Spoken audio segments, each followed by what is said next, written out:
नमस्कार, आप देख रहे हैं सुप्रभात। मैं हूं रश्मि श्रीवास्तव, आपके साथ सुबह के बुलेटिन की शुरुआत करेंगे दिल्ली से। लौटते ही पशुपति पारस ने मंगलवार को पटना में पार्टी नेताओं के साथ महत्वपूर्ण बैठक की। टिकट न मिलने की स्थिति में हालातों को लेकर नेताओं के साथ पशुपति पारस ने मंथन किया और बैठक में चुनाव के आगे की रणनीति पर भी चर्चा की गई।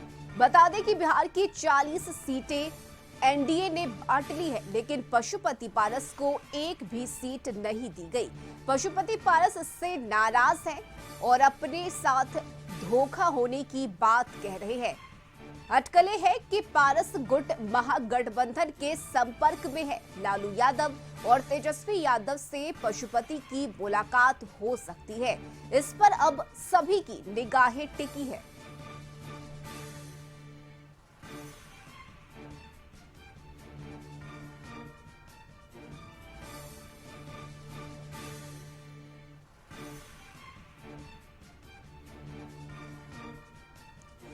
और न्यूज रूम से ब्यूरो चीफ अमित सिंह इस वक्त हमारे साथ जुड़े हुए हैं।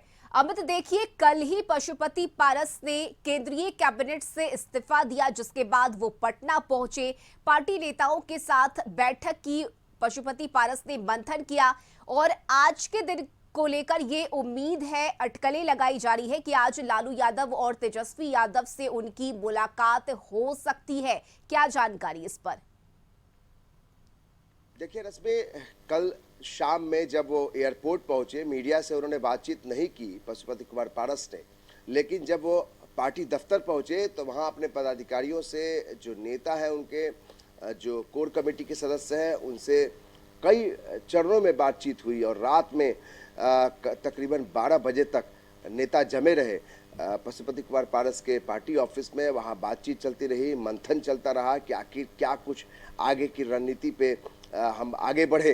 क्योंकि देखिए, पशुपति कुमार पारस की हालत बहुत ही नाजुक कह सकते हैं राजनीतिक दृष्टिकोण से, क्योंकि आपने मंत्रिमंडल से इस्तीफा दे दिया है और अब आप एनडीए में आप बने हुए हैं, लेकिन अटकलें तेज इस बात को लेकर है कि आप लालू प्रसाद यादव का जो महागठबंधन है, जिसमें तेजस्वी प्रसाद यादव, कांग्रेस और लेफ्ट की पार्टियां हैं, उनके साथ आप मिलकर चुनाव लड़ना चाहते हैं। हालांकि इसकी आधिकारिक तौर पे कोई बयान नहीं आया है, लेकिन अटकलें तेज हैं कि बातचीत चल रही है। जो जानकारी कशिश न्यूज़ के पास है कि फ़ोन पर बातचीत लालू प्रसाद यादव से पशुपति कुमार पारस की बातचीत हुई है, लेकिन अभी तक ये तय नहीं हो पाया है। कल रात में भी ये जानकारी मिल रही थी कि देर रात उन दोनों की मुलाकात हो सकती है, लेकिन मुलाकात अभी तक नहीं हुई है। कोई समय निर्धारित नहीं किया गया है कि कब वो जाकर मिलेंगे, क्योंकि पशुपति कुमार पारस जो है अभी पत्ते नहीं खोलना चाहते हैं, क्योंकि उनके भी जो लीडर्स हैं वो मीडिया में अभी भी बोल रहे हैं कि बीजेपी के साथ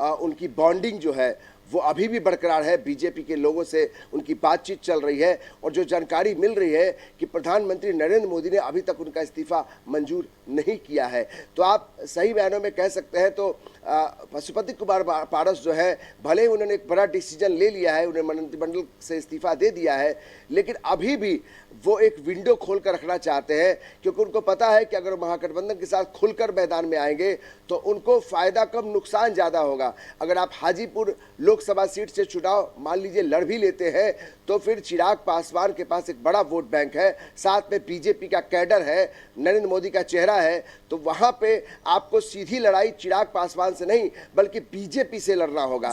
और फिर एक बड़ा मैसेज जाएगा कि आप केंद्र की राजनीति में रहे हैं, आप मंत्रिमंडल के हिस्सा रहे हैं और केवल एक सीट के लिए, हाजीपुर के सीट के लिए आप बीजेपी से लोहा ले रहे हैं।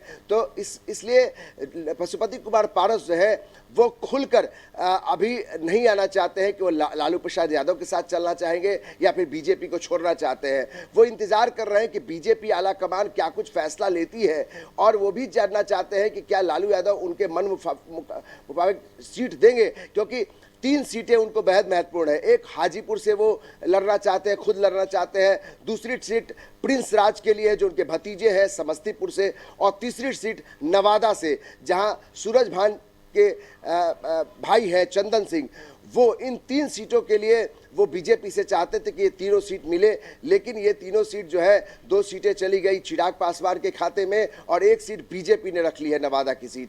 तो कहीं ना कहीं लगता है कि अभी पत्ते इसलिए नहीं खोल रहे हैं, अभी तक मुलाकात ऑफिशियली इसलिए नहीं हो रही है, अंदर खाने में बातचीत चल रही है लेकिन खुलकर नहीं चल रही है, कि अगर खुलकर बातें सामने आ जाएंगी तो फिर बीजेपी सीधे सीधे बीजेपी से टकराहट हो जाएगी। तो वो देखना चाहते हैं कि बीजेपी उनके प्रति कितना सॉफ्ट है, क्या कुछ फैसला लेती है, भले उनको सीट न मिला हो लेकिन किस तरीके से उनको एडजस्ट किया जाए, उनकी नाराजगी को किस तरह से दूर किया जाए, बीजेपी क्या पहल करती है, वो 24 घंटे वो इंतजार कर रहे हैं। शायद यही कारण है कि लालू प्रसाद यादव से खुलकर मिलना नहीं चाहते हैं, शारीरिक तौर पर एक साथ नहीं दिखाई देना चाहते हैं कि कोई भी फोटो वायरल हो जाता है उसके बाद जवाब देना मुश्किल हो जाएगा। आपने मंत्रिमंडल से जरूर साथ छोड़ दिया है लेकिन अभी भी देखिए राजनीतिक संभावनाओं का खेल है, यहाँ पे कभी कुछ भी हो सकता है। पशुपति कुमार पारस मंत्रिमंडल से बाहर हो गए हैं लेकिन गठबंधन से बाहर नहीं हुए हैं, तो महागठबंधन के लोग चाहेंगे कि आप ये नाता भी तोड़ ले एनडीए गठबंधन से, तब वो हमारे पास आइए, फिर हम देखेंगे कि कैसे सीट शेयरिंग में आपको हिस्सेदारी मिलती है। बिल्कुल अमित, और ऐसे में देखना होगा कि अब पशुपति पारस का अगला कदम क्या होता है, क्या वो लालू यादव और तेजस्वी यादव से मुलाकात करते हैं या नहीं करते हैं, इन तमाम चीजों पर नजर टिकी रहेगी। बहुत शुक्रिया अमित आपका तमाम जानकारी के लिए।